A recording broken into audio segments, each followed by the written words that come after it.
अब numerical question देखते हैं।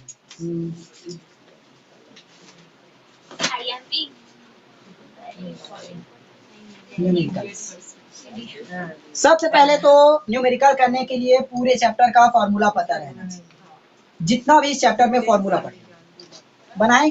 पहला formula Q is equal to I into T निकाले हैं, Q is equal to I into T, और इसी की जगह धारा निकाल दिए तब आई बराबर Q अपॉन में टी निकलता है। और विद्युत क्षेत्र ना, विभव V बराबर W बाय Q,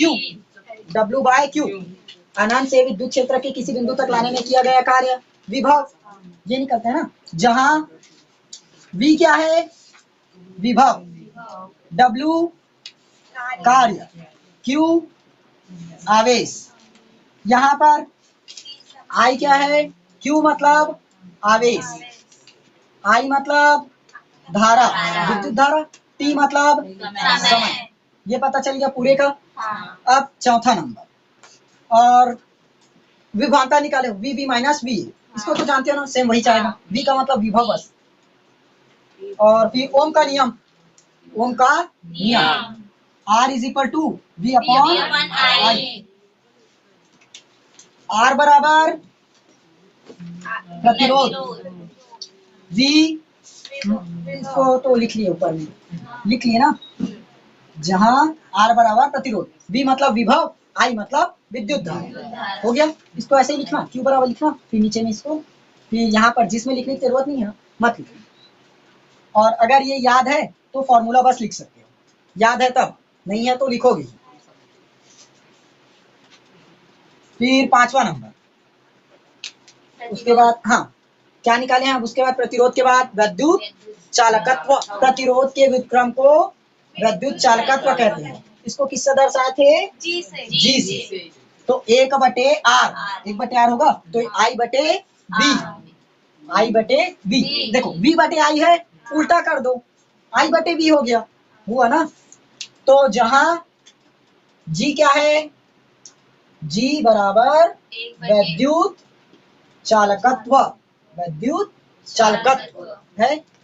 छठवा, आप प्रतिरोधकता, rho is equal to RA upon L है। जहां रो बराबर क्या है, प्रतिरोधकता,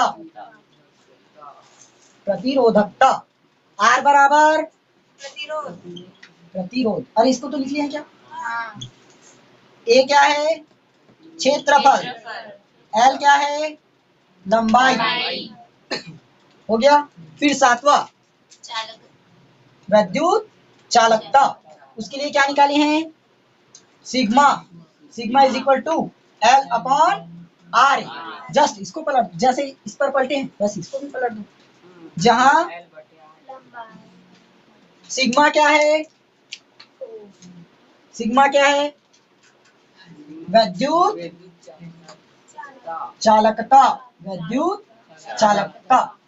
हो गया। इतना नोट करो पहले।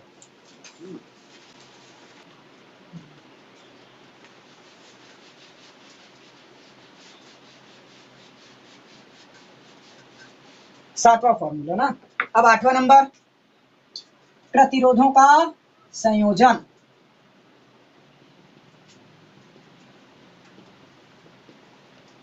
पहला किसमें पढ़े हो, प्रतिरोध का संयोजन पहला क्या है, हाँ पलटो, श्रेणी क्रम संयोजन। श्रेणी क्रम के लिए formula R is equal to R1 plus R2 plus R3, हो गया श्रेणी क्रम। दूसरा समांतर क्रम संयोजन। इसके लिए फॉर्मूला 1/R बराबर 1/R1 plus 1/R2 plus 1/R3, हो गया। अब लास्ट है विद्युत शक्ति, निकाले हैं। अच्छा R तो प्रतिरोध है, जान गए ना। अब P बराबर W बाय T निकाले हैं। किरचॉफ का नियम उसमें तो हाँ चलो, जहां P क्या है, वैद्युत शक्ति, P वैद्युत शक्ति, W का जानते हो कार्य, T का जानते हो समय, और लास्ट है किरचॉफ का नियम। किरचॉफ का नियम, संधि पर मिलने वाली कुल धाराओं का बीजगणितीय योग कितना होगा, 0 होता है। और संधि पर आने वाली धारा बराबर होती है किससे, संधि से बाहर जाने वाली धारा। तो ये लिख लेना सीधा, डेल आई बराबर सिग्मा आई बराबर 0, समेशन आई बराबर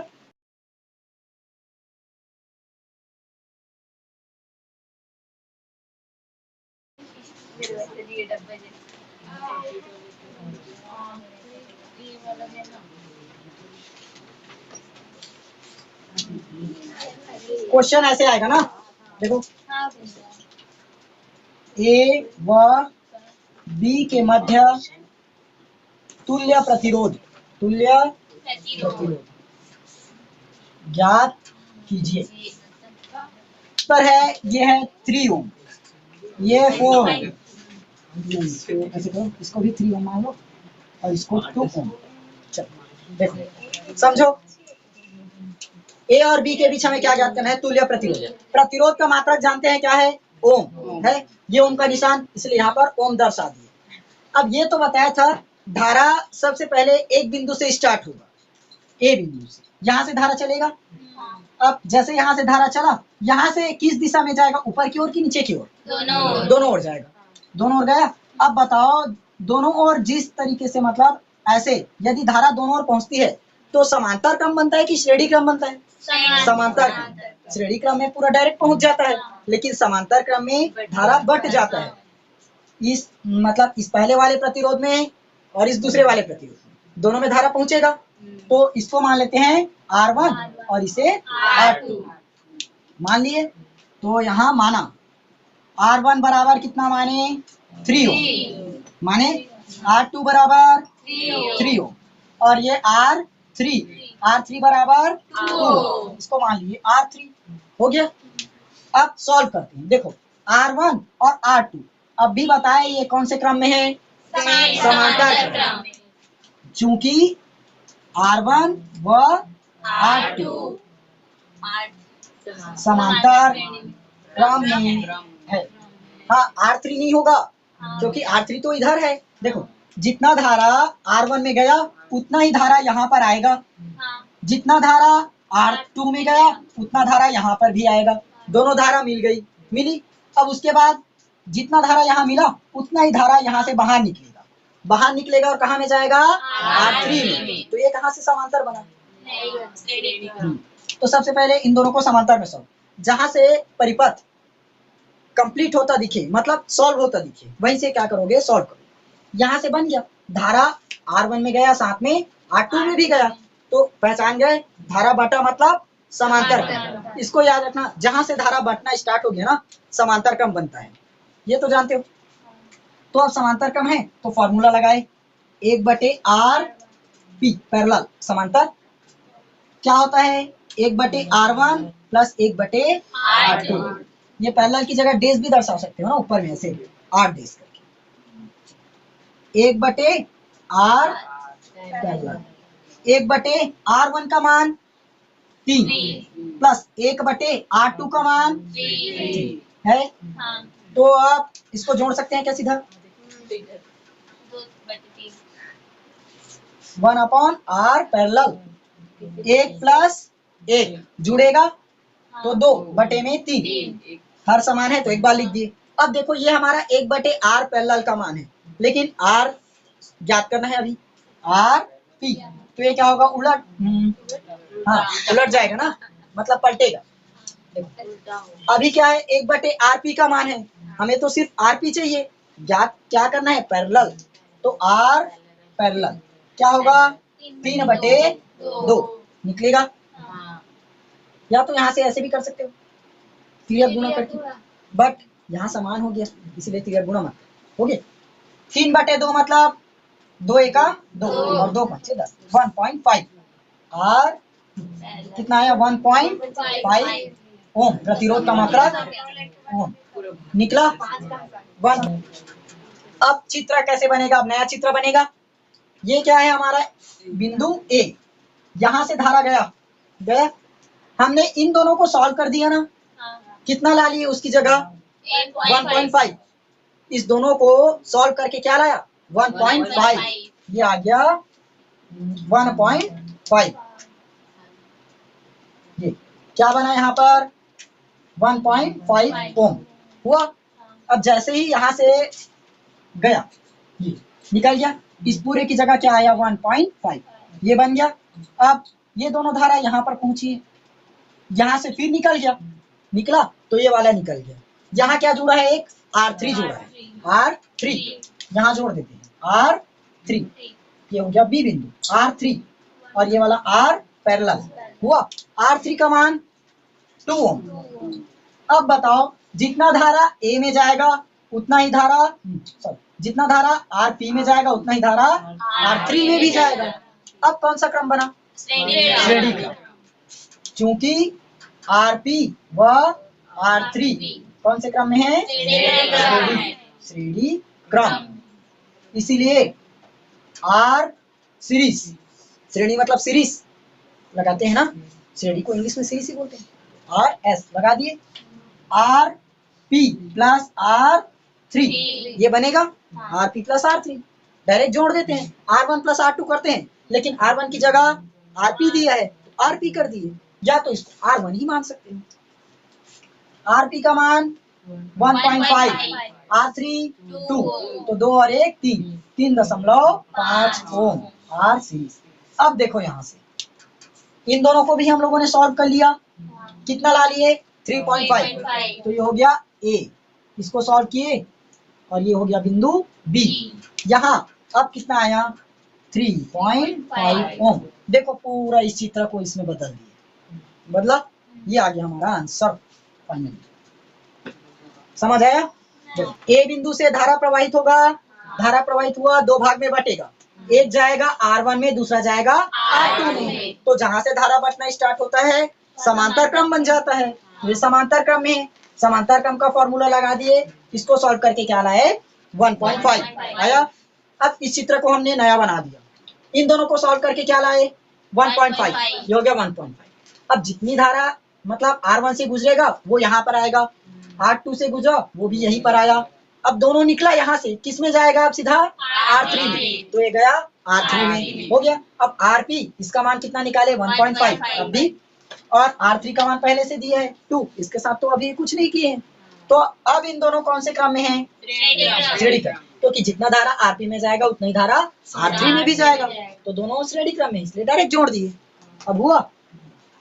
अब देखो ऐसे ना हमें बहुत सारे क्वेश्चंस करना है, तो आप पूरा सिस्टमैटिक रूप से खुद लिखोगे, ये बता दिया कैसे कैसे लिखना है, मैं सिर्फ सॉल्व कराते चलूंगा, ठीक?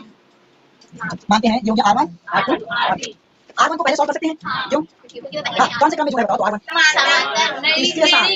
किसके साथ श्रेणी क्रम में जुड़ा है? एक मिनट, श्रेणी क्रम या समांतर क्रम में जोड़ने के लिए हमारे पास दो प्रतिरोध रहना चाहिए, ये R1 R2 या तो R2 R3, कोई भी दो रहना चाहिए, तभी तो जोड़ोगे ना, या डायरेक्ट ऐसे R का फॉर्मूला लगा दोगे R1, ये रहता है ना R1 प्लस R2, कोई भी दो प्रतिरोध रहना चाहिए। तो R1 पहला ये है, R2 किसको मानोगे वैसे में? इसको, तो वैसे में तो ये वाला भी है। अब किसको मानोगे? अब किसको मानोगे? अब भी बताया, जहां से परिपथ पूर्ण होता दिखे वहीं से बनाओ। यहाँ से अगर बनाए तो इससे तो बना नहीं पाए, क्योंकि इसके साथ हमारे पास और कोई भी प्रतिरोध नहीं है श्रेणी में जोड़ने के। तो धारा को लेकर चलते हैं ना सामने, क्या हुआ, लेकर गए, यहाँ से धारा बहा। अब बताओ यहाँ से R2 में गया और यहाँ से R3 में गया। अब R2 और R3 कौन से क्रम में है? ये वाला किस में है? समांतर। समांतर में क्या करते हैं, 1/R बराबर 1/R1 प्लस 1/R2। यहाँ पर R2 और R3 माने तो इसको R2 कर दो और इसे R3। अब 1/R, R2 का मान 1/2 प्लस 1/2, 2/2 आएगा, 2 एकम 2 एक आया 1/r। तो हमें r का मान चाहिए, तब भी एक ही निकलेगा। ये हो गया 1 ओम, आया 1 ओम। अब चित्र नया बनेगा क्या, हर बार जैसे। तो ये हो गया हमारा ए बिंदु, यहाँ से धारा चलेगा, यहाँ एक क्या जुड़ गया है, एक प्रतिरोध। इसको अभी सॉल्व किए क्या, नहीं किए हैं। ये तो बचा है R1 वाला। ये R1 का मान कितना है, 4। यहाँ से फिर से धारा चलेगा। अब इन दोनों को सॉल्व करके कितना लाए देखो, 1 ओम लाए। तो यहाँ पर कितना ओम जुड़ गया, 1 ओम। ये बिंदु बी बना पहले जैसा। अब बताओ ये दोनों कौन से क्रम में है, श्रेणी क्रम है। इसको मान लो R पैरेलल समांतर में निकाले है ना। अब कौन से क्रम बन गया, श्रेणी क्रम। डायरेक्ट जोड़ दो, 4 + 1 5 ओम, ये निकल गया R सीरीज। आ गया आंसर। जहां से परिपथ पूर्ण हो वहीं से करोगे, यहाँ से तो पूर्ण ही नहीं हो रहा है, कैसे कर लेंगे। यहाँ से जाएगा तब 2 भाग में बटा, ये समांतर में बन गया। इसको 1 बना दिए, अब बना। और अगर इसको पहले बनाते तो किसको श्रेणी में जोड़ोगे, R2 या R3। ये तो दोनों समांतर में पहले से ही जुड़े हैं, हुआ इसलिए।